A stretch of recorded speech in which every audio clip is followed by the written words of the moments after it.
안녕하세요. 오진영입니다. 오늘은요, 요린대 요린계이라는 동화를 가지고 여러분들과 함께 하도록 하겠습니다. 자, 이제 여기에 나오는 이 늙은 여자 마법사는요, 어떤 특성을 가진 여성이냐, 동화에 나와 있는 것으로 보면은 그 특성이 나와 있어요. 낮에는 고양이, 아니면 올빼미. 여기서는 그냥 우리말로 번역한 책에는 그냥 고양이와 올빼미인데, 영어 본문에 보니까 시끄러운 올빼미, 이제 꽤나 이제 말이 많은, 우리 여자들이 말이 많잖아요. 예, 이제 그런 어떤 것하고 연결이 됐습니다. 그래서 낮에는 고양이하고 올빼미로 변하고 밤에는 다시 인간의 모습으로 변한다. 이제 이것을 보여줍니다. 자, 이제 여기서의 마녀의 특징이잖아요. 그러면 고양이나 올빼미는 대체적으로 야행성 동물이죠. 그죠? 아무리 고양이가 지금 우리가 애완으로 키운다 하더라도 고양이들은 낮에는 활동량이 적어요. 주로 밤에 잠을 안 자고 활동하죠. 그죠? 그래서 고양이 올빼미의 공통된 점은 야행성 동물이다. 그리고 고양이나 올빼미의 상징은 여성을 대표해요. 예, 그래서 고양이, 예, 그 대체적으로 여신을 이제 이집트에서는 여신으로 등장을 하죠. 예, 그 다음에 왜 올빼미도 그러냐면은 그리스 신화에 보면은 여신의 그 어깨 위에, 그죠? 여신의 어깨 위에 올라가 있는 게 이제 올빼미잖아요. 올빼미의 특징이 뭔지 아세요? 여러분들 새는요, 대체적으로 새는 눈이 어디에 달렸나요? 그쵸? 그래서 새가 이렇게 자꾸 고개를 왔다 갔다 하는 게 왜냐면 이쪽 눈 저쪽 눈으로 왔다 갔다 하는 거예요. 보는 거예요.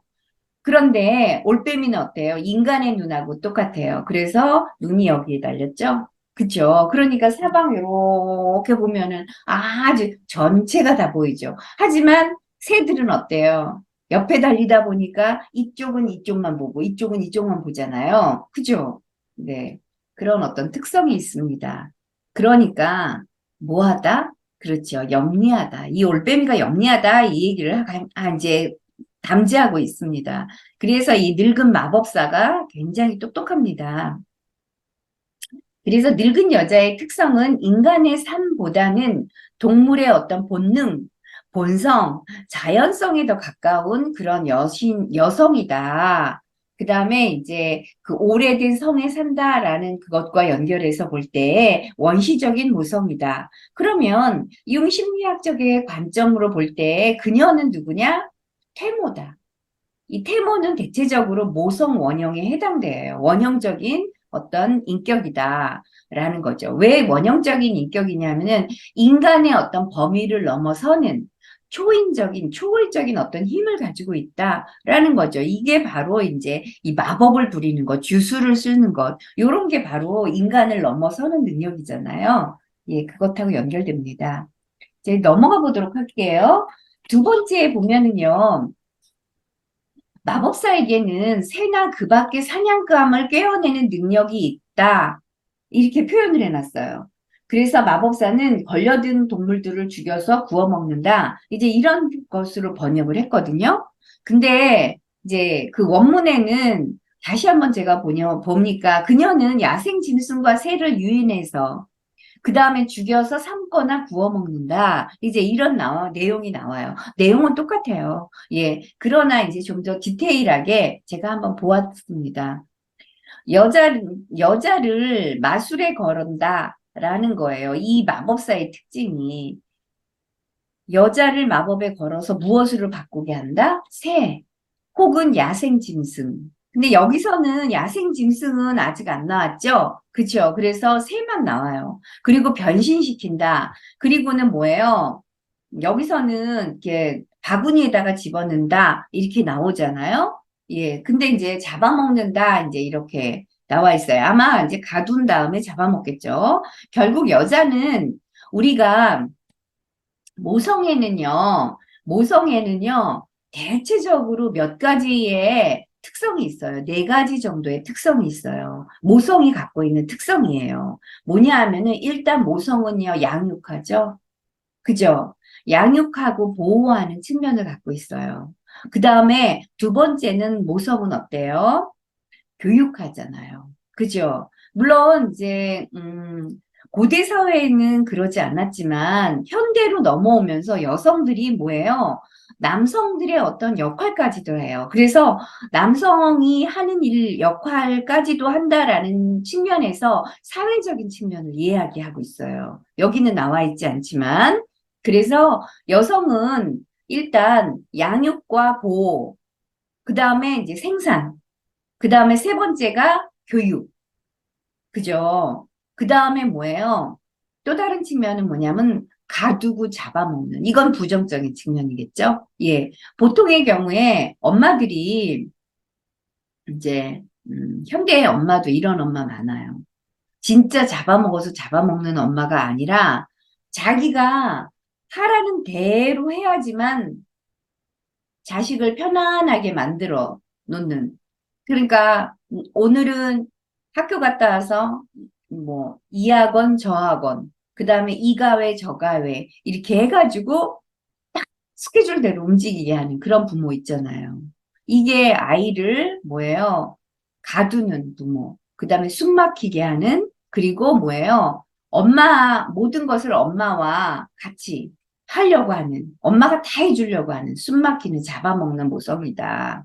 이제 이럴 수 있어요. 이 모성의 부정적인 측면에 해당된다라고 할 수 있겠죠.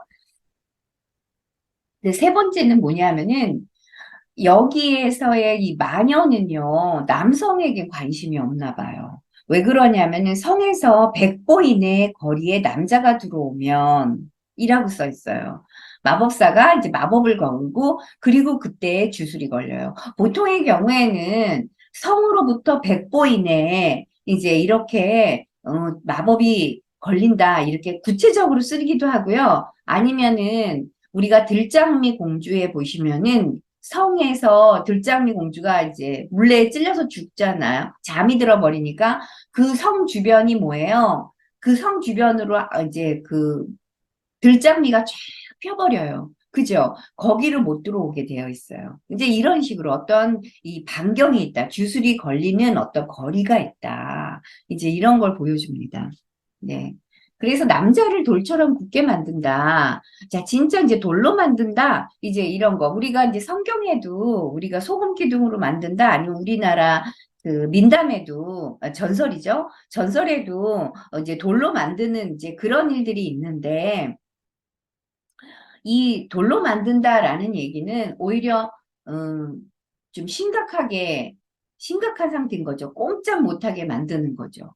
예, 완전히 사로잡는데 이 사로잡는 것 중에서도 아주 예를 들면은 이렇게 뭘로 해야 되나요? 잠들게 한다. 그죠? 잠들게 한다는 것보다 돌로 만든다. 이거는 더 큰 그 강력한 이제 마법이다. 이제 이렇게 볼 수 있는 거죠. 우리가 두형제에서도 배웠죠. 예. 그래서 사로잡는다. 이제 이런 겁니다. 그렇게 마녀의 특징 세 가지가 등장을 하고 있습니다. 자, 이제 동물로 변신하는 동화들이 되게 많이 나오죠. 그래서 한번 간추려 봤습니다. 미녀와 야수에서 그 야수인 사자가 낮에는 동물, 밤에는 사람으로 변하는 거. 우리 요린대 요린결에서도 이제 이 마녀가 쓰는 수법이 비슷하죠. 그 다음에 두형제에서는 마녀에 의해서 누가 동생이 돌로 변신하는 이제 그런 거죠. 그 다음에 오누이라는 동화는 아직 이제 여러분들 모르시는데 다음에 할 겁니다. 오누이는. 그래서 오누이는 마녀로 등장하는 새엄마가 오누이를 직접적으로 쫓아오진 않아요. 근데 따라다니는 거예요. 나중에 알게 돼요. 그건 이제 동화 속에 그렇게 나옵니다. 시냇물이 막 이제 나를 마셔. 막 이러면서 유혹해요. 목마르지? 나를 마셔. 그런데 뭐예요? 물을 마시면 뭘로 변해요? 동물로 변하는 이제 이런 어떤 모티브도 있다. 그래서 마법으로 동물로 변하는 동화의 모티브는 그 마녀가 누구냐? 악한 모성이에요. 악한 모성인데 이 악한 모성이 실제로부터 뭐예요? 많이 떨어져 있는 모성이라는 얘기죠. 그래서 많은 거예요. 이거는 어떤 의미로 보면 굉장히 심층의 모성이다. 그래서 여기서 보면은 개인적인 차원이 아니라 원형적, 집단적 차원으로 작용한다. 이게 이 집단이라는 거는 우리가 얘기하는 그룹의 개념이 아니라고 얘기했죠. 이게 원형적인 어떤 의미로 작용한다. 우리의 내면의 심층, 깊은 무의식 속에 있는 그런 모성이다. 그걸 얘기하는 거예요. 그래서 마법에 의한 변신은 심리학적인 측면에서 볼 때 내면의 모성 원형의 무엇이냐? 긍정적인 측면이 아니죠. 마법을 거스를 꼼짝 못하게 한다든가 잠이 들게 한다라는 건 부정적인 것이죠. 그래서 부정적인 작용이다. 그러면 음, 현실로 보면은 이런 사람은 현실로 봤을 때 어떤 사람이냐? 심리적으로 건강한 사람은 아니겠죠. 마법에 걸리고 막 이런 걸로 동화 속에서 마녀가 거는 마법에 걸린다. 이럴 정도의 여성이라면 아니면 남성이라면 현실에서 볼 때 어떤 사람이냐? 본능이나 충동에 집착하는 사람, 환상에 빠져 있는 사람, 주로 사로잡힘으로 인해서 스스로 통제 능력 없는 사람, 그 다음에 인식의 기능이 불안정한 사람. 이런 사람들이 남의 꿰매에 빠지잖아요. 그 다음에 그런 사람들은 불안하니까 뭐예요? 도박. 불안하니까 뭐 중독. 이제 계속 술을 마셔. 술을 마시는 것도 우리가 술이 좋아서 난 술 좋아해. 그럴 수 있어요. 술 좋아할 수 있습니다. 근데 매일 하루에 2병씩. 이거는 술을 좋아서 먹는 게 아니죠.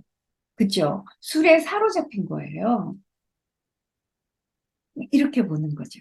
예, 그거는 뭐냐면은 이 본능이라든가 충동에 집착하게 되고 불안하니까 내가 내 의식으로 인식의 능력으로 이 불안감을 견뎌낼 수 없으니까 그것을 해소하기 위해서 자꾸 마시고 아니면 게임을 하고 뭐 이러는 것들이죠. 그래서 현실로 보았을 때 이런 사람에 해당될 수 있다. 이제 이런 거죠.